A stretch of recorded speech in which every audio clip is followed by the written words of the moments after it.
এমন সময় আমার মনে হলো কেউ যেন আমাদের বেডশিটটা ধরে টানছে, আর ঘরের ভিতর আমি কারো একটা উপস্থিতি বুঝতে পারলাম।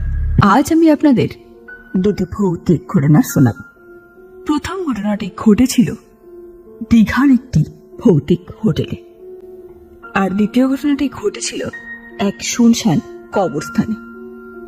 তো আপনারা দুটি ঘটনাই শেষ পর্যন্ত শুনবেন, আর শুনে কেমন লাগলো তা অবশ্যই কমেন্ট করে জানাবেন। আর আপনাদের কাছে যদি কোনো ভৌতিক ঘটনা থেকে থাকে তাহলে পাঠাতে পারেন আমাদের ইমেল আইডিতে, লিঙ্ক ডেসক্রিপশন বক্সে দেওয়া আছে। তো আর দেরি না করে চলে যাই আজকের প্রথম ঘটনা। কয়েক বছর আগে আমি আর আমার হাজব্যান্ড আমরা দীঘায় ঘুরতে গেছিলাম। আমরা দীঘায় ছিলাম 4 দিন। তখন সময়টা ছিল নভেম্বর মাস। বেশ সুন্দর পরিবেশ। আমরা এনজেপি থেকে ট্রেন ধরে শিয়ালদা পৌঁছলাম, তখন প্রায় সন্ধ্যা হয়ে গেছে। তারপর সেখান থেকে গাড়ি ধরে আমরা দীঘায় পৌঁছলাম রাত 10টায়। দীঘায় পৌঁছে আমরা যে হোটেলে গিয়ে উঠলাম সেটা বেশ বড় একটি হোটেল। সব রুমগুলোই বেশ পরিষ্কার পরিচ্ছন্ন। আমরা ছিলাম একতলায়, আর সেখান থেকে অল্প দূরেই ছিল সমুদ্র। প্রথম দিন হোটেলে গিয়ে বেশ ভালোই লাগলো আমাদের, কোনো অসুবিধা হয়নি। তারপর দিন থেকে ঘুরতে লাগলো অদ্ভুত সব ভয়ানক কাণ্ড। পরদিন সন্ধ্যায় আমরা সমুদ্রের আশেপাশে ঘোরাঘুরি করে রাত 9টা নাগাদ রুমে ফিরি। রুমে ফিরে ডিনার সেরে ঘুমোতে যাই। তখনই ঘটে এক অন্যরকম পরিস্থিতি। আমার বর সেদিন সারাদিন ঘোরাঘুরি করে একটু টায়ার্ড ছিল বলে আগে ঘুমিয়ে পড়ে। তবে সেদিন কেন জানি না আমার ঘুমই আসছিল না। বারবার করে ঘুমের ভেতর মনে হচ্ছিল কারো একটা উপস্থিতি। তারপর মাঝরাতের দিকে আমার চোখটা লেগে আসছিল। এমন সময় আমার মনে হলো কেউ যেন আমাদের বেডশিটটা ধরে টানছে, আর ঘরের ভিতর আমি কারো একটা উপস্থিতি বুঝতে পারলাম। আমি তখন উঠে রুমের ভিতরটা ভালো করে দেখতে লাগলাম, কিন্তু তেমন কিছুই আমি দেখতে পাইনি। তারপর আবার গিয়ে শুয়ে পড়লাম। কিন্তু সেদিন কেন জানি না আমার ঘুমই আসছিল না। বারবার করে একই অনুভূতি পাচ্ছিলাম, মনে হচ্ছে কেউ যেন আছে এই ঘরে। তাই এবার ঘরে আলো জ্বালিয়ে ওয়াশরুমে গিয়ে চোখে মুখে একটু জল দিয়ে ফ্রেশ হয়ে আসলাম। তারপর ঘুম আসছিল না বলে এক জানলার ধারে বসে এক মনে গল্পের বই পড়ছিলাম। তারপর কখন যে ঘুমিয়ে পড়লাম তা আমার খেয়াল নেই। যখন আমার ঘুম ভাঙে তখন দেখি সকাল হয়ে গেছে। উঠে ফ্রেশ হয়ে ব্রেকফাস্ট করার সময় আমার হাজব্যান্ড আমাকে বারবার করে জিজ্ঞেস করতে লাগলো, কি হয়েছে তোমার? কিন্তু আমি বললাম, না তো কিছুই হয়নি। কেন? তো আমরা এবার ঘুরতে যাওয়ার জন্য প্রস্তুতি নিতে লাগলাম। আমরা ভেবেই রেখেছিলাম আজ সমুদ্রের আশেপাশে ঘুরবো, তাছাড়া বাইরে ঘোরাঘুরি করে খাওয়া দাওয়া সেরে তারপর রুমে ফিরব। তাই সকাল 11টা নাগাদ আমরা প্রথমে সমুদ্রে গেলাম। সেখানে গিয়ে কিছুক্ষণ সময় কাটিয়ে আশেপাশে কিছু জায়গা ঘুরে খাওয়া দাওয়া সেরে রুমে ঢুকলাম সন্ধ্যা 6টার সময়। আমাদের রুমে আসার সময় আমরা দেখতে পেলাম আমাদের পাশের রুমের দরজাটা খোলা, আর ভালো করে লক্ষ্য করে দেখলাম ওই ঘরে পুজোর জিনিস রাখা। তারপর যাই হোক, রুমে এসে স্ন্যাক্স আর কফি অর্ডার করলাম। যে ছেলেটা কফি দিতে এলো তার সাথে মিনিট 10 কথা বলার পর জানতে পারলাম যে আমাদের পাশের রুমে আগে হোটেল ম্যানেজারের অফিস ঘর ছিল। একদিন হোটেলের কর্মচারীরা ম্যানেজার বাবুকে অজ্ঞান অবস্থায় পড়ে থাকতে দেখে ওই ঘরে। তারপর চোখে মুখে জলের ঝাপটা দিয়ে প্রাথমিকভাবে জ্ঞান ফেরার পর সবাই জানতে পারে যে ওই ঘটনার আগের দিন রাতে উনি এক অদ্ভুত জিনিস দেখে ভয় পেয়ে জ্ঞান হারান। তবে আমরা তা জানতে চাইলে ছেলেটি বলে যে ও এসব কিছুই জানে না, শুধু লোকমুখে শোনা কথা। কারণ ও নতুন এসেছে এই হোটেলে। আমি তারপর তাকে জিজ্ঞেস করলাম, পাশের রুমে কি পুজো হবে? সাধারণত হোটেলে তো এমনটা চোখে পড়েনি, তাই বললাম। ছেলেটি তখন কিছু না বলে রুম থেকে চলে গেল। এবার আমার মনে হলো হয়তো ছেলেটি খানিক ভয় পেয়েছে।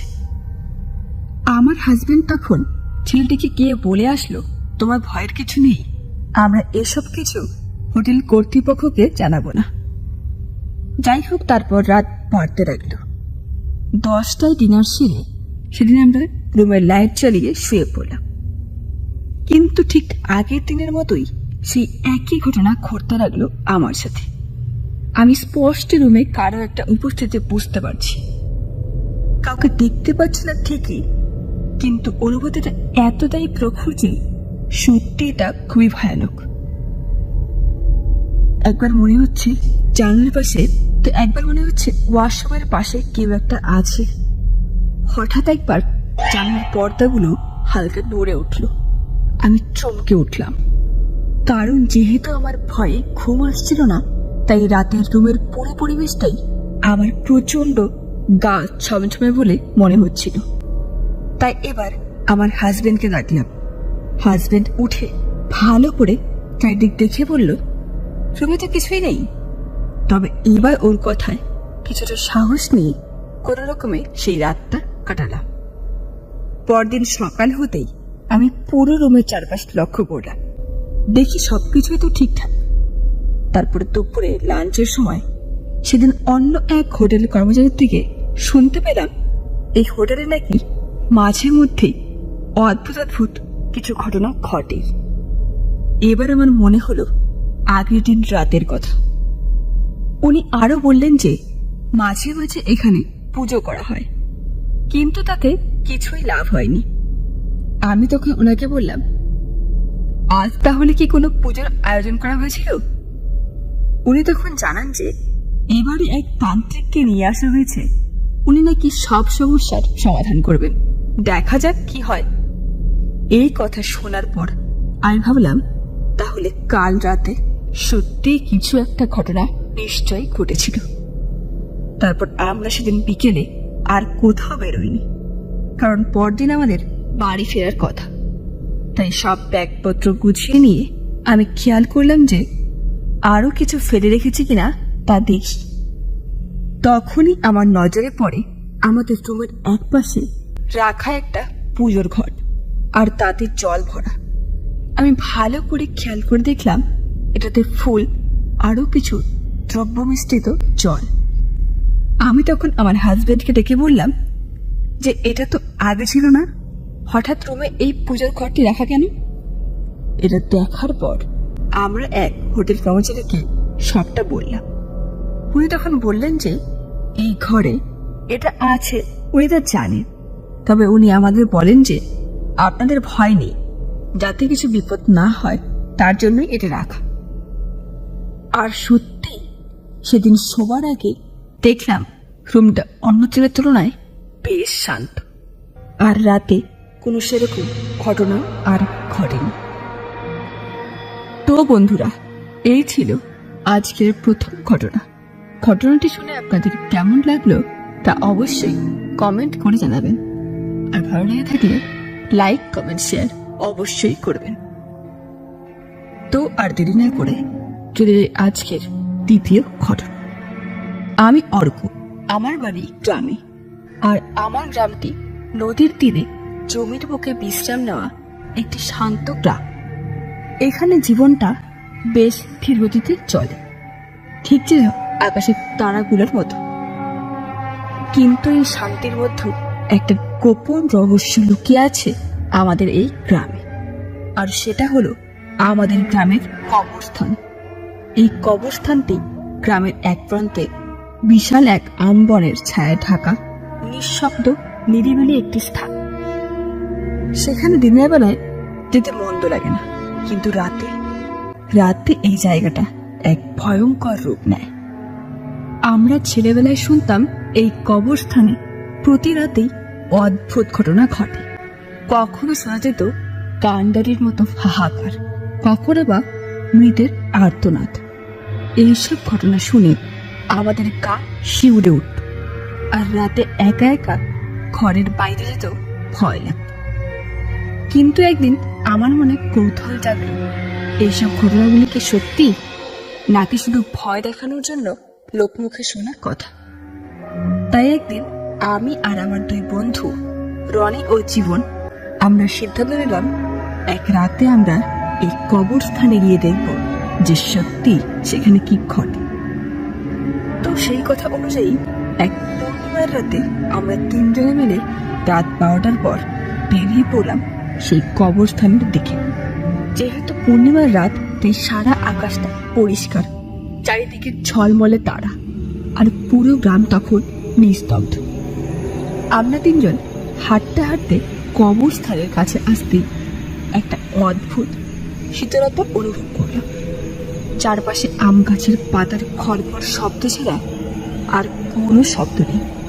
হঠাৎ একটা শেয়ালের ডাক যেন সেই নিস্তব্ধতাকে ভেদ করে দিল। আমরা তিনজনেই একেবারে চুপচাপ চারপাশে ভালো করে চোখ বুলিয়ে দেখতে লাগলাম। এমন সময় দূরে একটা ক্ষীণ আলো দেখতে পেলাম। মনে হচ্ছে কেউ একটা মোমবাতি জ্বালাচ্ছে। কৌতূহল আর ভয়ের সাথে আমরা ধীরে ধীরে সেদিকে এগিয়ে গেলাম। তখনই একটা কবরের কাছে পৌঁছতেই আমি চমকে উঠলাম, কারণ আমরা তখন সেখানে যা দেখেছিলাম তা সত্যিই যেন বিশ্বাসযোগ্য নয়। আমরা এতক্ষণ ধরে যেটাকে মোমবাতির আলো ভাবছিলাম, সেটা আসলে কোনো মোমবাতির আলোই ছিল না। সেটা ছিল কবরের মাটির ভেতর থেকে একটা ক্ষীণ আভা। আলোটা নীলচে আলো দেখে মনে হচ্ছিল যেন কবরের ভেতর কোনো আগুন জ্বলছে। এবার আমরা কৌতূহলের সাথে সাহস করে একটু কাছে যেতেই ওই কবরের ভেতর থেকে একটা মৃদু কান্নার আওয়াজ শুনতে পেলাম। শব্দটা এতটাই বেদনাদায়ক ছিল যে তা শুনে আমাদের সবার শরীর একেবারে শিউরে উঠল। আমি তখন ভয়ে পিছিয়ে যেতে চাইলাম, কিন্তু রনি আমার হাতটা টেনে ধরে ফিসফিস করে বলল, চল দেখি কি হচ্ছে ভেতরে।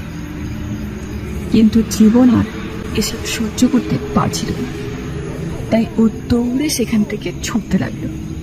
আমরা দুজন এখন কি করব আর কি করব না তা ভেবেই পাচ্ছিলাম না। অবশেষে সিদ্ধান্ত নিলাম যে যা হয় হবে, তবু আজ দেখব এখানে ঠিক কি ঘটে। তাই আমরা দুজন আরো একটু কবরের কাছে এগিয়ে গেলাম। তখন দেখতে পেলাম কবরের ভেতরের নীল আলোটা এখন আরো বেশি করে জ্বলছে। এবারে আমি সাহস করে মাটির ফাঁক দিয়ে দেখার চেষ্টা করলাম, কিন্তু ভেতরে খুঁটখুটে অন্ধকার ছাড়া আর কিছুই দেখতে পেলাম না। তারপর কিছুক্ষণের মধ্যে হঠাৎ কবরের মাটিটা কাঁপতে শুরু করল। আমরা দুজনে ভয়ে চিৎকার করে সেখান থেকে পিছিয়ে এলাম। এবার মাটিটা যেন আরো জোরেভাবে কাঁপতে থাকলো, যেন মনে হচ্ছে মাটির ভেতর থেকে কেউ একটা বড় পাথর সরিয়ে দিচ্ছে। ঠিক তখনই কি ভয়ানক দৃশ্য! একটি হাত মাটির ফাঁক দিয়ে বেরিয়ে এলো। হাতটা কঙ্কালসার সাদা, বড় বড় পাকা নখ। এটা দেখার পর আমরা আর এসব সহ্য করতে পারলাম না। চিৎকার করে সেখান থেকে দৌড়তে লাগলাম। এবার আমরা যতই দৌড়াচ্ছি ততই যেন আমাদের পেছন পেছন কেউ একটা আসছে, কিন্তু আমরা যে পেছনে তাকে দেখব সেই সাহসটাই আর আমাদের ছিল না। তারপর দৌড়তে দৌড়তে আমরা যখন আমাদের পাড়ার কাছে আসলাম, তখন পেছনে আর কোনো শব্দ নেই। আমরা একে অপরের দিকে তাকালাম, আর এবার যেন আমরা একটু হাঁপ ছেড়ে বাঁচলাম। কিন্তু সেই ভয়ঙ্কর দৃশ্য এখনো আমাদের চোখে জল জল করছে। সেই রাতের পর আমরা আর কখনো কবরস্থানের কাছে যাইনি। এই ঘটনার বেশ কিছুদিন পর আমাদের গ্রামের এক বয়স্ক লোকের মৃত্যু হলো। তাকে যখন কবরস্থানে নিয়ে যাওয়া হচ্ছিল, তখন অনেকেই ওই কবরস্থানের পাশে চিৎকার শুনতে পেয়েছিল, আর অনেকে মাটি কাঁপার অনুভূতিও পেয়েছিল। এটা শোনার পর আমাদের গ্রামের লোকজন বেশ ভয়ে ভয়ে থাকত। রাত বিরেতে কোনো লোকই সচরাচর বাড়ির বাইরে বেরোত না। তাই এই ঘটনার সমাধানের জন্য গ্রামের বয়স্করা একদিন এক গনিমকে ডাকলেন। উনি এসে ওই কবরস্থানের পাশে গিয়ে দেখলেন একটা কবরের মাটি খোলা। তিনি তখন বললেন, এই কবরে একটা আত্মা আটকে পড়েছে, সেই আত্মাই এসব অঘটন ঘটাচ্ছে। গনিম তারপর সেই আত্মার শান্তির জন্য দোয়া করলেন। তারপর ধীরে ধীরে গ্রামে শান্তি ফিরে আসে। ওই অদ্ভুত সব ঘটনাগুলো আর কোনোদিনও শোনা যায়নি। কিন্তু এত সব ঘটনার পর আজও কেন জানি না, পূর্ণিমার রাতে ওই কবরস্থানের পাশ দিয়ে যখন যাই তখন একটা শীতলতা অনুভব করি। মনে হয় যেন সেই আত্মা এখনো কোথাও একটা লুকিয়ে আছে। তো বন্ধুরা, এই ছিল আজকের দুটি ঘটনা। ঘটনা দুটি শুনে আপনাদের কেমন লাগলো তা অবশ্যই কমেন্ট করে জানাবেন। আর ভালো লেগে থাকলে লাইক, কমেন্ট, শেয়ার অবশ্যই করবেন।